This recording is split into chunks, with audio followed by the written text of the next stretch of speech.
Bienvenidos y bienvenidas a Voces. Hoy vamos a hablar sobre la bipolaridad precisamente en el marco del Día Internacional del Trastorno Bipolar. Acompáñenos.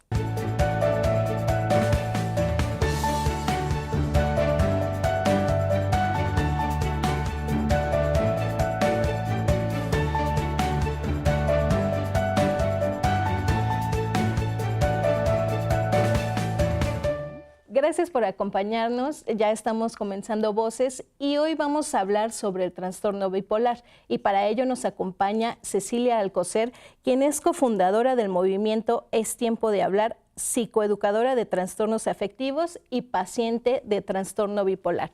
Cecilia, muchas gracias por acompañarnos. Es un placer, gracias.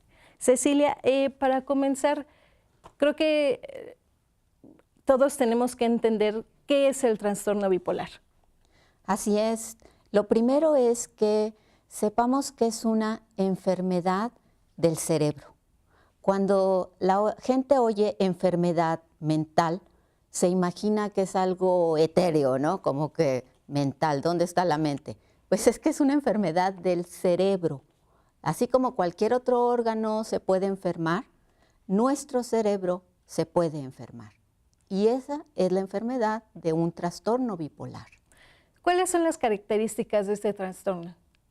Bueno, el trastorno bipolar se caracteriza básicamente por dos elementos: elevación del ánimo o depresión del ánimo. Y eso implica ya diferentes características. ¿Se pueden confundir los síntomas con algún otro trastorno?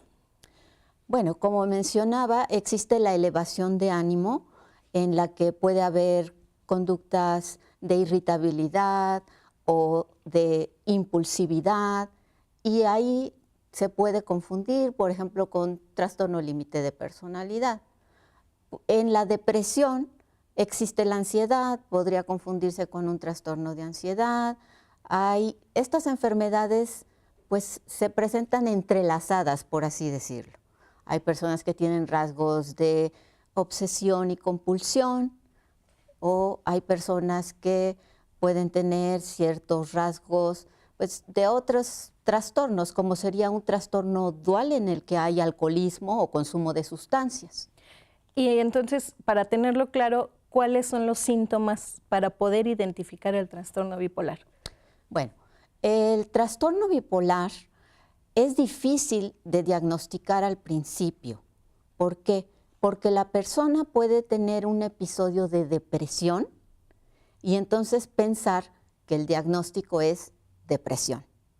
Sin embargo, cuando se dan medicamentos antidepresivos, esto puede detonar la elevación de ánimo y por lo tanto es muy claro que no es depresión, sino que hay bipolaridad.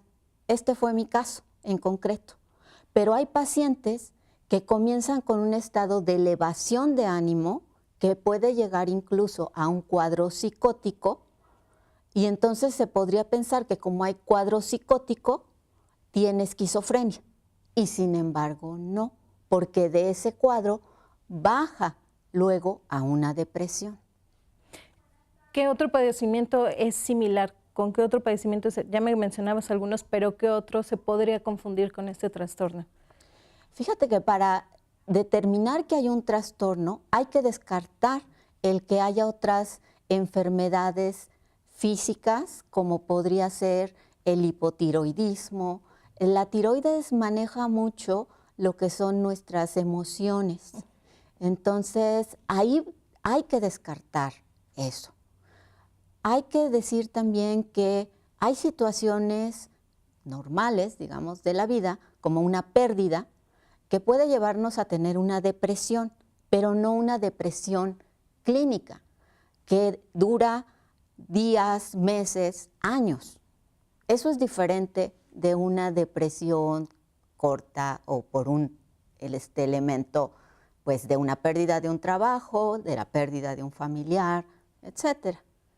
En el caso de elevación de ánimo, hay personas que sin tener bipolaridad, el consumo de alcohol o de otras sustancias los lleva a presentar estos estados de ánimo elevados y sin embargo no tienen bipolaridad.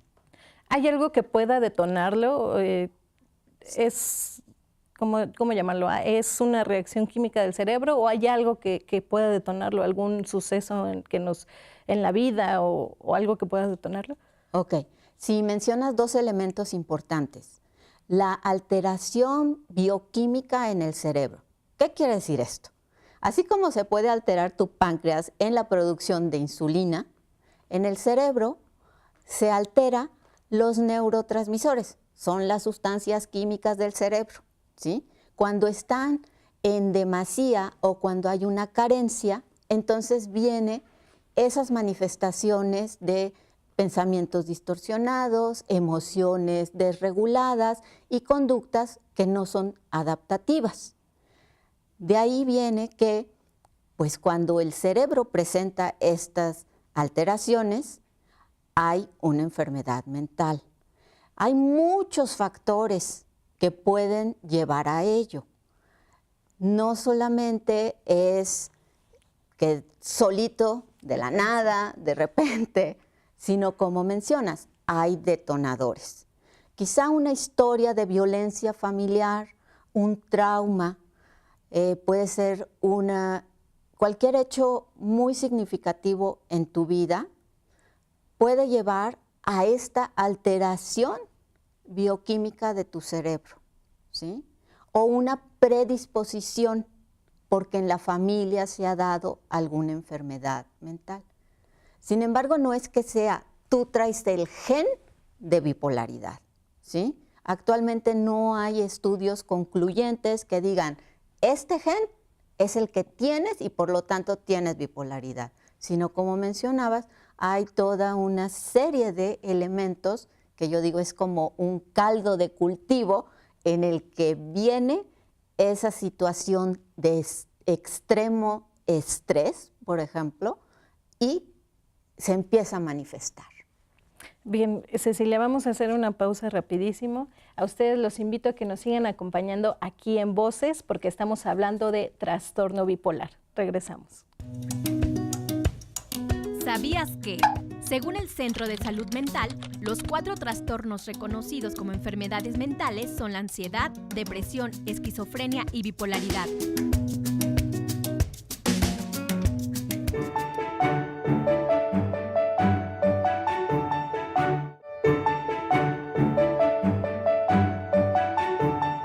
Ya estamos de regreso aquí en Voces y seguimos platicando con Cecilia Alcocer sobre este tema de trastorno bipolar. Cecilia, ya nos comentabas hace un momento que existe cierta predisposición a presentar este trastorno bipolar si algún familiar tuvo o tiene este trastorno. En tu caso, ¿cómo se originó? Mira, como mencionaba, sí puede haber esta predisposición, pero no es necesariamente porque alguien en mi familia tuvo trastorno bipolar, sino que mi abuelo tuvo una enfermedad psiquiátrica. Y fíjate que quiero mencionar, en ese tiempo no se hablaba de las enfermedades mentales, se escondía. Entonces se sabía que mi abuelo iba al psiquiatra. Era obvio y evidente que tomaba sus medicamentos porque mi abuela se los daba. Sin embargo, muere y nunca supimos qué tenía. No tuvo trastorno bipolar, eso era clarísimo, pero hay una enfermedad mental en la familia y eso pues ya puede ser un factor, ¿sí? Sin embargo, yo tuve varios hechos traumáticos en mi infancia, como fue la violación, ¿sí?, sexual, como fue la pérdida de mi hermano en un accidente que sucede enfrente de mí, ¿sí? Fue el divorcio de mis padres. Y luego empiezo a trabajar y pues tengo muchísimo estrés, muchísimo, al grado de que empiezo a perder la capacidad de preparar las conferencias que yo tenía que dar.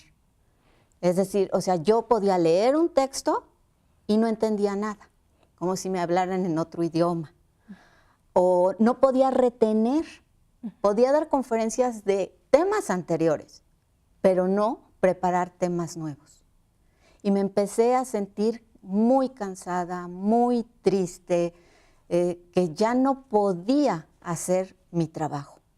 Tuve que abandonar mi maestría, tuve que pues dejar mi trabajo y tuve que pensar en otras alternativas. Sin embargo, todavía no pensé en ir con un psiquiatra, hasta que la depresión fue muy, muy grave y entonces acudí al psiquiatra con cuadro de depresión y después es que hubo un cuadro de manía.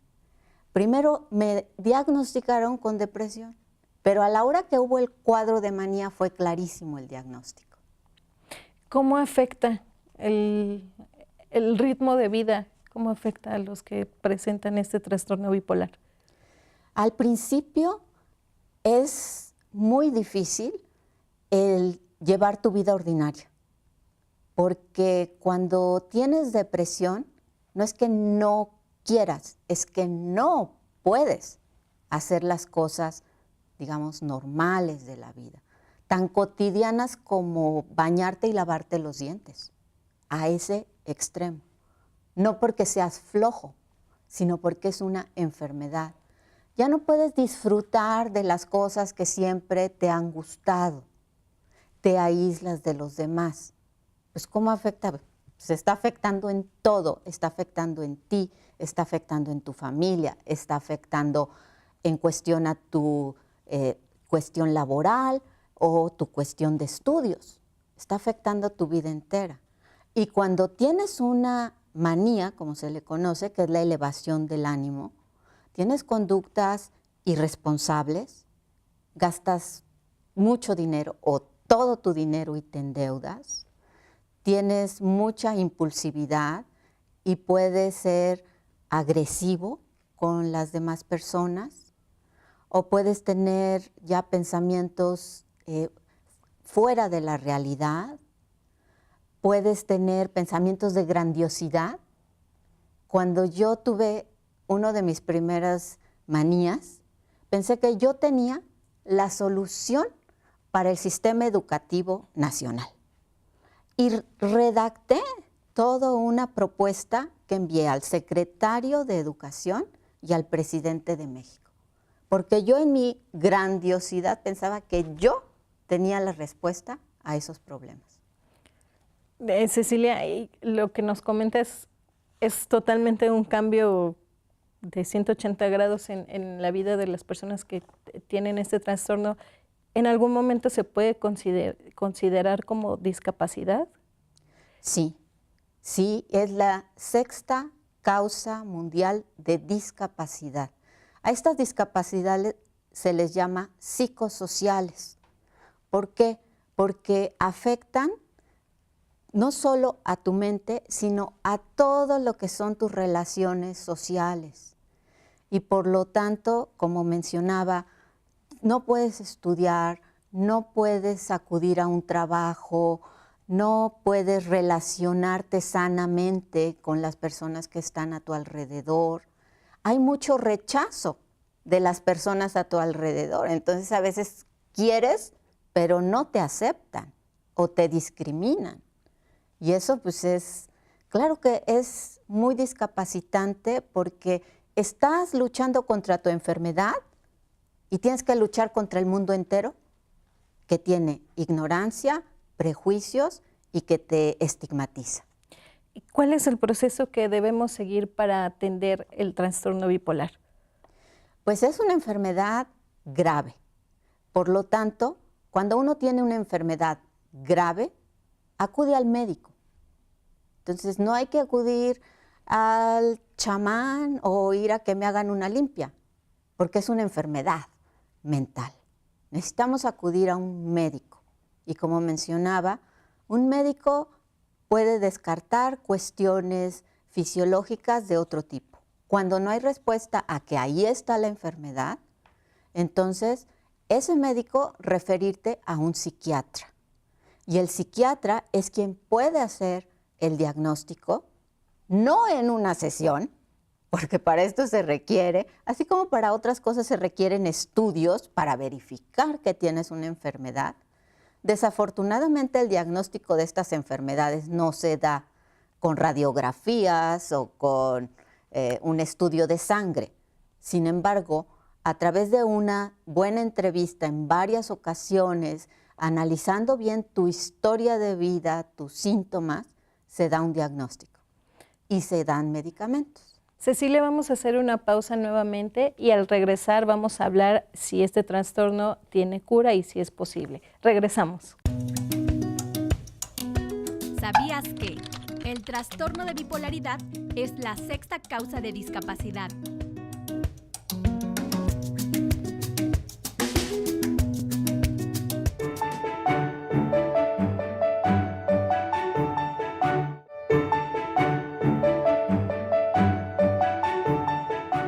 Ya estamos de regreso aquí en Voces y seguimos hablando con Cecilia Alcocer. Cecilia, ¿es posible curar este padecimiento? Es una enfermedad que no tiene cura, sin embargo tiene un tratamiento, que es muy importante recordar. Es una enfermedad, por lo tanto un tratamiento médico con farmacología. ¿Qué quiere decir? Y todo el mundo le tiene miedo terrible. No, no quiero medicamento. Bueno, pues a veces si te diagnostican un cáncer, habitualmente la persona dice, ¿qué tratamiento hay? Y aunque sea una quimioterapia que es un tratamiento muy agresivo, la gente se somete porque quiere estar bien. Esta enfermedad no se cura, se maneja a través de un tratamiento integral. Hay medicamentos que ayudan, pero también es necesaria una terapia. Una buena terapia que se aplica para estos trastornos es la cognitivo-conductual. El apoyo de un grupo de personas. A veces puede ser la familia, a veces es amigos, a veces es personas ajenas, como los grupos que yo manejo de apoyo, en el que somos personas que compartimos esta o otra enfermedad mental, hablamos el mismo idioma, estamos en contacto cuando alguien no se siente bien y creamos esas redes de apoyo que son fundamentales para esto. Entonces, es un tratamiento integral. Por ejemplo, hay que incluir elementos de meditación, atención plena, que le llaman mindfulness también, y ejercicio, buena alimentación.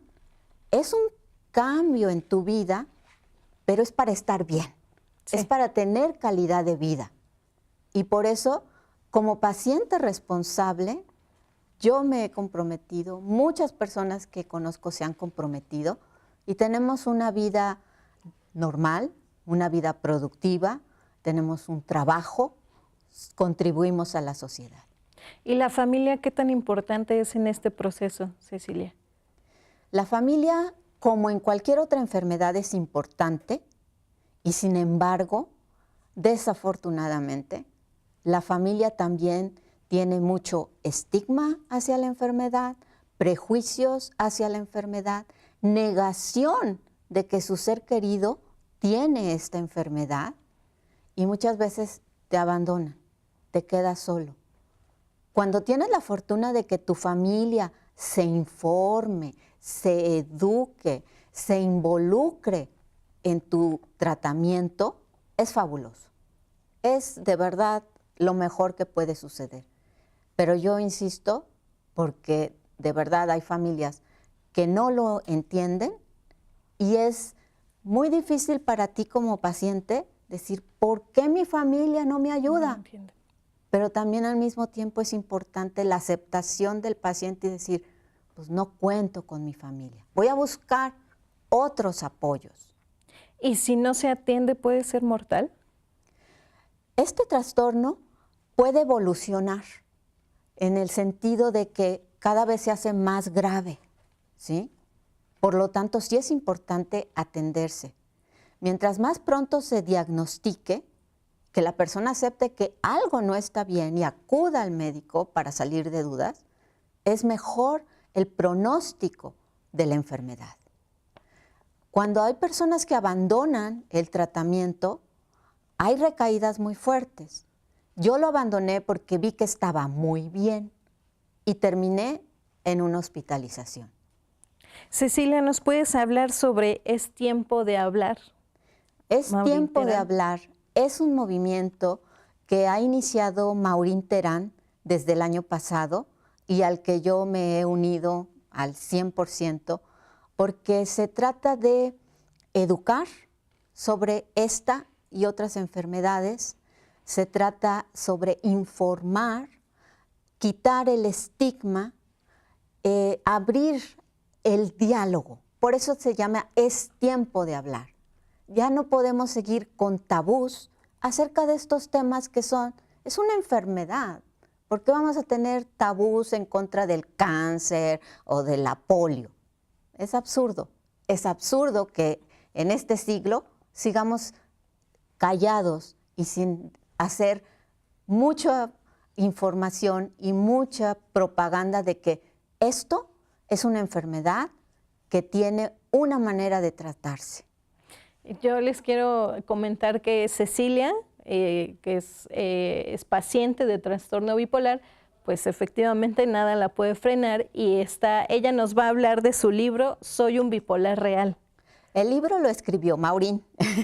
Maureen escribió este libro, Soy un bipolar real, y que son sus vivencias como paciente, tanto al inicio de la enfermedad como cuando fue todo el proceso de tratamiento, de aceptación, que es como el hito de esta enfermedad, aceptación. Y entonces tomar la responsabilidad para que seas una persona funcional, para que seas una persona que no siga siendo un enfermo, que eres una carga para los demás, sino que es un mensaje realmente de esperanza y una muestra clarísima de su vida y podríamos decir, una historia de éxito con esta enfermedad.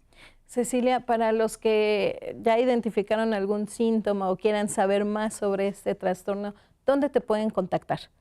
Me pueden contactar en la página de Supervivencias, S mayúscula, V mayúscula, en Facebook.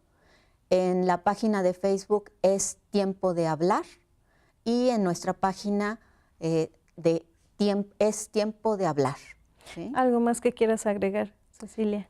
Que cualquier persona que piense que un familiar suyo o ellos mismos tienen síntomas que no son normales en cuanto a su pensamiento, sus emociones o sus conductas, busquen ayuda. Cecilia, pues muchas gracias por habernos acompañado. Muy enriquecedora la plática contigo. Obviamente muchos temas que se quedan, preguntas que nos gustaría que nos respondieras, pero el tiempo no nos da para terminar el tema. Muchas gracias. Gracias a ustedes. Y a ustedes les agradezco por habernos acompañado hoy aquí en Voces. Recuerden que se pueden quedar con las producciones del Instituto Morelense de Radio y Televisión.